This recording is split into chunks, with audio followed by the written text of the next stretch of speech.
Hi guys, my name is Miguel Teixeira, and welcome back to the channel. In today's video, we'll be analyzing some of Barcelona's key positional attack dynamics that were crucial in their dominant 5-2 victory over Real Madrid under Hansi Flick's leadership. Let's start by looking at Barcelona's build-up play in their own third when facing Real Madrid's high press. Barcelona structured themselves in a 4+2 with a tactical nuance. The full-back on the active side, the side where the ball is, drops deeper, positioning himself closer to the ball-carrying center-back. The purpose of this is to attract the pressure from the opposing winger, creating space behind Real Madrid's midfield line. With Real Madrid's midfield line pulled toward the full-back and Barcelona's central midfielders, the team looks to bypass the press through frontal support movements from Lewandowski or Gavi. As the pass breaks the first and second lines of pressure, Lewandowski positions himself to receive the ball. At this point, the Real Madrid center-back steps out from the defensive line to move to press Lewandowski. At the same time, Barcelona's winger on the active side starts a breaking run, exploiting the space between and behind the defenders, looking to receive as the third man. Even when Barcelona doesn't immediately find this space, they often maintain possession and continue the attack, either through midfielders reacting to a potential second ball, or, in this case, through the advancing fullbacks using the wide channels, as Real Madrid's wingers fail to recover defensively after the midfield line is broken.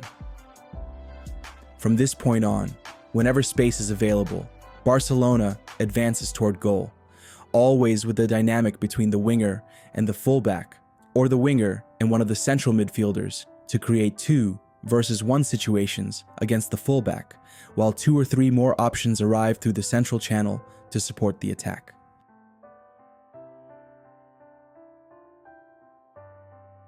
In this clip, we have another example of Barcelona's build-up play in their own third, this time with a slight tactical variation.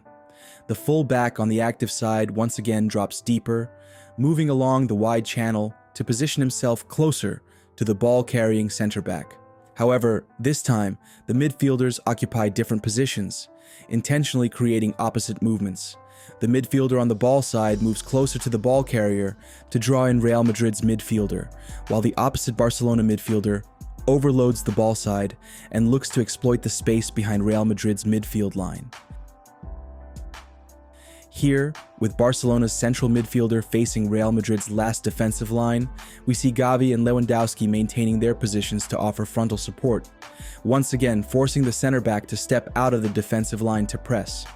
At the same time, Barcelona's winger, on the active side, accelerates, looking to exploit the space between the defenders and the goalkeeper.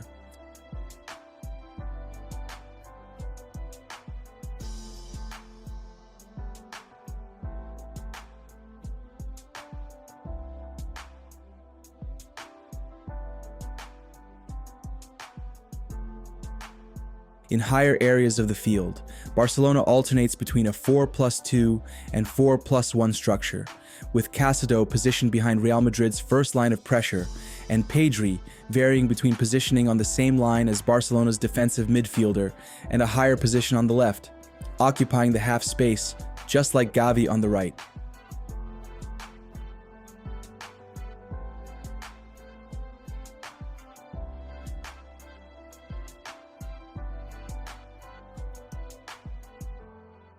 As the play progresses, we see a tactical pattern on Barcelona's left side, with Rafinha moving from the outside to the inside to occupy the half space, while the full-back pushes forward along the left channel. Pedri serves as the balance point, and just like Casado, they are solutions behind the line of the ball. At this point, we see Barcelona settled into a 3-2-5 shape in their offensive phase.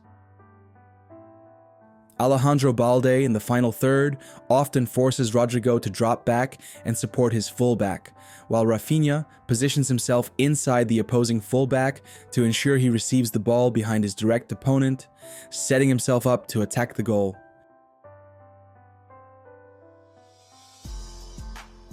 In this clip, Barcelona's 3-2-5 structure is clearly evident. Alejandro Balde and Yamal provide width and depth in the wide channels. Rafinha joins Gavi in the half spaces, and Lewandowski occupies the central channel. From these positions, Barcelona initiates several movement patterns designed to create imbalances in the opposing defensive structure. Rafinha, due to his individual characteristics, is always a threat in attacking the space behind Real Madrid's defensive line, whether it's for a long ball in behind or to drag the defensive line back.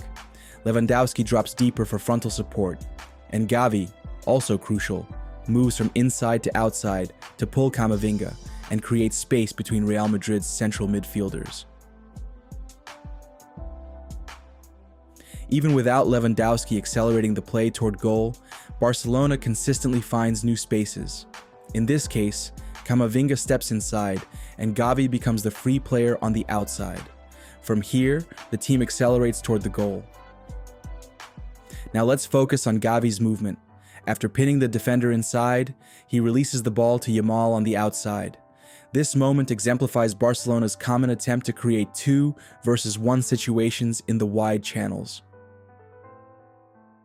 What's interesting about Gavi's behavior is that at first he decelerates, indicating to Camavinga that he won't request the ball further forward. When Camavinga also slows down, Gavi then accelerates again to exploit the space behind the opposing fullback. Lewandowski and Rafinha arrive in finishing positions, and after an interesting off-the-ball movement from Rafinha, he gains an advantage and comes close to scoring. To finish, I bring you Barcelona's first goal, which again demonstrates the team's ability to create space and dismantle Real Madrid's defensive organization. Once again, Gavi moves diagonally, from inside to outside, dragging Camavinga and creating space between Real Madrid's midfielders, allowing Lewandowski to receive in a frontal support position. Lewandowski's frontal support forces Real Madrid's center-back to step out of the defensive line to press. At this moment, the winger on the active side, the side of the ball, is already accelerating and ready to receive as the third man, finding space behind Real Madrid's defensive line. Barcelona is in the final third, once again with numerical equality, and then it's Lamine Yamal's quality that allows him to gain an advantage over his opponent and finish with a precise shot for the goal. And before we finish, I'd love to hear your thoughts in the comments about these first videos and any suggestions you have for how I can improve them to better communicate my ideas. Thanks for watching, and see you in the next video.